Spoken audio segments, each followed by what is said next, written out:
السلام علیکم ورحمت الله وبرکاته. درمنو محصلینو په دې هیله چې روغ او جوړ به وای، د صحت جامې به پرتن وي او درسونه به مو په ښه شکل سره روان وي. زه استاد ابراهیم حقیار یم او غواړم تاسو ته د تغذیې دریم درس نن ورځ وړاندې کړم. قدرمنو محصلینو، په تیرو درسونو کې مونږ په مغزي موادو او همدارنګه په قندونو باندې بحث کړی دی. نو اوس راځو قندونو باندې نور هم مخته ځو او د قندونو یا کاربوهایډریټس دندې وایو. کاربوهایډریټونه په بدن کې ډېرې دندې ترسره کوي چې یو څو دلته موږ ذکر کړي دي. له هغې جملې څخه لومړی د انرژۍ د تولید سرچینه ده. په بدن کې چې تر ټولو زیاته انرژي تولیدوي هغه قندونه دي. اکثره ګلوکوز د ځیګر یا ینې څخه د وینې دوران ته ازادیږي او په بدن کې دوران کوي. د حجرو د فعالیت او انرژي د تولید لپاره د احتراقیه مادې په حیث کار ترې اخیستل کیږي. ګلوکوز لومړی په ینه یا په ځیګر چې په انګلیش کې ورته لیور وایي په دې کې ذخیره کیږي. دغه نه وروسته د وینې دوران ته ازادیږي. د ینې لخوا په برابر اندازه باندې څومره چې بدن اړتیا ورته لري په هماغومره اندازه باندې ازادیږي او په بدن کې دوران کوي او د حجرو د فعالیت او انرژي لپاره کار ترې اخیستل کیږي. دا د یوې احتراقیه مادې په حیث ترې کار اخیستل کیږي. احتراقیه معنا کوم شیان چې په بدن کې سوځي په مصرف رسیږي او انرژي لاسته ترې راځي. لکه څنګه چې ډاکټر صاحبانو موټرې یا ماشینونه د خپلو انرژي د تولیدولو لپاره یا د فعالیتونو لپاره پټرول او ګازو ته اړتیا لري او هغه سوځوي او انرژي لاسته ترې راوړي. د انسان بدن هم همدغه ډول فعالیتونه ترسره کوي، خو د انسان بدن بیا مغزي مواد سوځوي، په مصرف رسوي او له هغه څخه انرژي لاسته راوړي. دوهم د عصبي سیستم لپاره د انرژي لومړنۍ منبع ده. دماغ یوازې ګلوکوز د انرژي لپاره کاروي. د ګلوکوز کمښت د ذهن د تمرکز د کمیدلو او د بدن د ستړیا او ضعف لامل کېدلی شي. یعنی کله چې زموږ په بدن کې ګلوکوز کم شي نو دلته ذهن تمرکز کمیږي، ذهن نشي کولای په سم ډول سره تمرکز وکړي په یو شي باندې، درس هم په سم ډول نه اخذ کیږي. همدارنګه زمونږ بدن هم ستړیا احساسوي. په اصل کې زمونږ دماغ ستړی وي خو بدن مو د ستړیا او ضعف احساس کوي. دریم د پروټین ساتنه او تعامل. کله چې په بدن کې په کافي اندازه کاربوهایډریټونه شتون ولري نو بدن اړ نه دی چې پروټینونه د انرژي لپاره مصرف کړي، بلکې پروټینونه ساتي او د بدن ورڅخه وده ترلاسه کولی شي. یعنی کله چې کاربوهایډریټونه په کافي اندازه باندې زمونږ په بدن کې شتون ولري نو پروټینونه ساتل کیږي. پروټینونو څخه د بدن د ودې لپاره استفاده صورت نیسي او کاربوهایډریټونه په مصرف رسیږي. خو کله چې کاربوهایډریټونه په بدن کې نه وي نو بیا بدن اړ دی چې پروټینونه مصرف کړي د انرژي لپاره. له دې وروسته راځو ډاکټر صاحبانو د قندونو یا کاربوهایډریټس دندې وایو. قندونه او کاربوهایډریټس یوه خبر ده. کاربوهایډریټس ورته په انګلیسي کې وایي او قندونه ورته په پښتو کې وایي. عمده دندې درېیمه مخکې ذکر کړلې او دوی هم دغه دي. د څلورم د شحم سوځول. د کاربوهایډریټونو په شتون کې شحم په مناسبه اندازه سوځي. کله چې شحم په مناسبه اندازه په مصرف ونه رسیږي په بدن کې پاتې کیږي او بدن ته ډیر تاوان رسوي. یعنی شحم وایي خپل غوړو ته چې په وینه کې د غوړو زیاتوالی منځته راځي کله چې شحم په سم ډول ونه سوځي.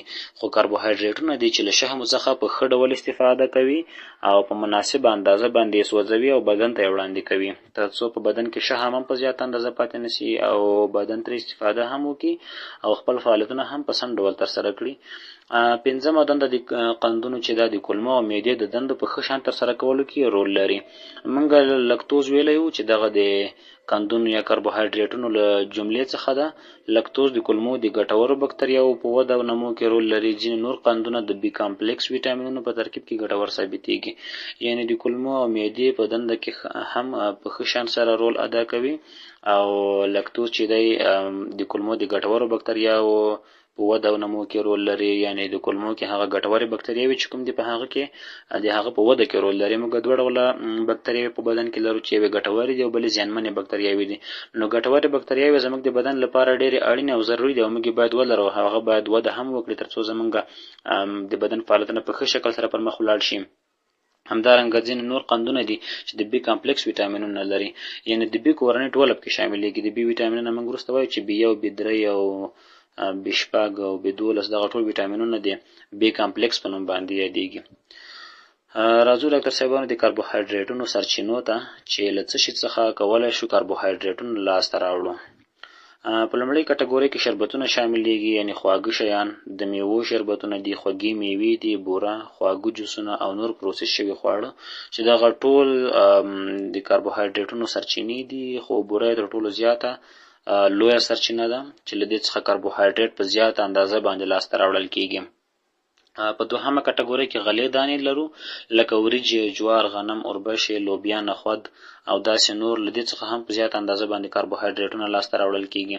همدارنګه په دریمه کټګورۍ کې سبزیجات او میوه‌جات لرو، لکه آلوګان، ګازرې او داسې نور.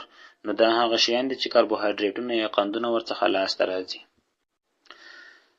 د قندونو یا کاربوهایډریټونو تاوانونه څه شی دي؟ ډاکټر صاحبانو، موږ په بدن کې هر څه په نارمل ډول الله تعالی پیدا کړي دي. که چېرته له حد څخه له خپل نارمل حد څخه کم شي نو بیا هم تاوان ده، او که چېرته له خپل نارمل حد څخه زیات شي بیا هم تاوان لري. نو اوس وایو که چېرته کاربوهایډریټونه په زیات اندازه باندې واخیستل شي دا خپله هم تاوانونه لري. که څه هم کاربوهایډریټونه د بدن لپاره حیاتي دي، خو د ډېرې کارونې په صورت کې ځینې تاوانونه هم لري. مثلا په بدن کې د وازدې زیاتوالی، که کاربوهایډریټونه په زیات اندازه واخیستل شي په بدن کې د وازدې او د وزن د ډیروالي سبب ګرځي. یعنې په بدن کې وازده زیاتېږي او همدارنګه وزن هم زیاتېږي چې د وزن ډیروالی په خپله یو ناروغي ده چې دا هم بیا بېلابېل ناروغۍ شاید منځته راوړي.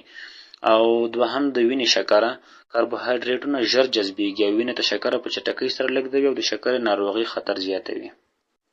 یعنې کله چې له ینې څخه آزاد شي کاربوهایډریټونه نو دا مستقیما وینې جریان ته داخلیږي. د وینې جریان کې بیا زموږ د بدن حجرې یا سیلز خپل فعالیتونه ترې ترسره کوي، خو په زیاته اندازه جذب یې وینې ته ښه نه ده او کولی شي د وینې شکر یا ډیابیټس رامنځته کړي. له قندونو څخه د انرژۍ لاسته راتګ، په بدن کې د 1 ګرام قند له سوځېدلو څخه 4 کالوري انرژي لاسته راځي. دا اندازه ثابته ده او د قندونو په ټولو ډولونو کې یو شان وي. یعنې هغه خواړه چې 1 ګرام قند ولري که چېرته موږ دغه خواړه وخورو دا چې کله په بدن کې په مصرف باندې ورسېږي نو 4 کالوري انرژي ترې لاسته راځي او دا اندازه په ټولو قندونو کې ثابته ده، که هغه ساده قندونه دي او که پیچلي یا مرکب قندونه دي. اوس راځو په دې باندې به لږ بحث وکړو چې کالوري څه شی ده. په راتلونکي درسونو کې نور هم راځي چې پروټینونه څومره انرژي لاسته راوړي، کاربوهایډریټونه خو مو وویلې، همدارنګه ویټامینونه او شحمیات، د دې ټولو انرژي بیا موږ محاسبه کوو. نو دلته به په کالوري باندې بحث وکړو چې کالوري څه شی ده. کالوري د انرژي د اندازه کولو واحد ده. 1 کالوري هغه اندازه انرژي ده چې د 1 ګرام اوبو د تودوخې درجه 1 سانتیګراد په اندازه باندې لوړه کړي. یعنې که چېرته 1 ګرام اوبه وي دې ته موږ 1 کالوري انرژي ورکړو نو د دې اوبو تودوخه به 1 سانتیګراد په اندازه باندې لوړه شي. مثال 1 ګرام اوبه موږ سره دي، د دې د تودوخې درجه 14 درجې د سانتیګراد ده. که چېرته موږ 1 کالوري انرژي هغه اوبو ته ورکوو نو د دغه اوبو انرژي به 15 درجې د سانتیګراد شي. یعنې 1 سانتیګراد درجه د دوی د تودوخې درجه زیاتېږي. 1000 کالوري که بیا چېرته سره راجمع کړو نو دې نه 1 کیلو کالوري جوړېږي. مثال تاسو داسې خواړه لرئ چې 100 ګرامه کاربوهایډریټ لري، له دې خوړو څخه به څومره انرژي په لاس راشي؟ یعنې داسې خواړه زموږ په مخ کې پراته دي، داسې خواړه موږ لرو چې هغه 100 ګرامه کاربوهایډریټ لري. اوس به موږ څنګه محاسبه کوو چې له دې څخه به څومره انرژي لاسته راشي؟ نو کالوري په خپله د انرژي د اندازه کول واحد ده. 1 ګرام کاربوهایډریټ نه 4 کالوري انرژي لاسته راځي. نو که چېرته موږ 100 ګرام کاربوهایډریټ ولرو د دې څخه به 400 کالوري انرژي لاسته راشي.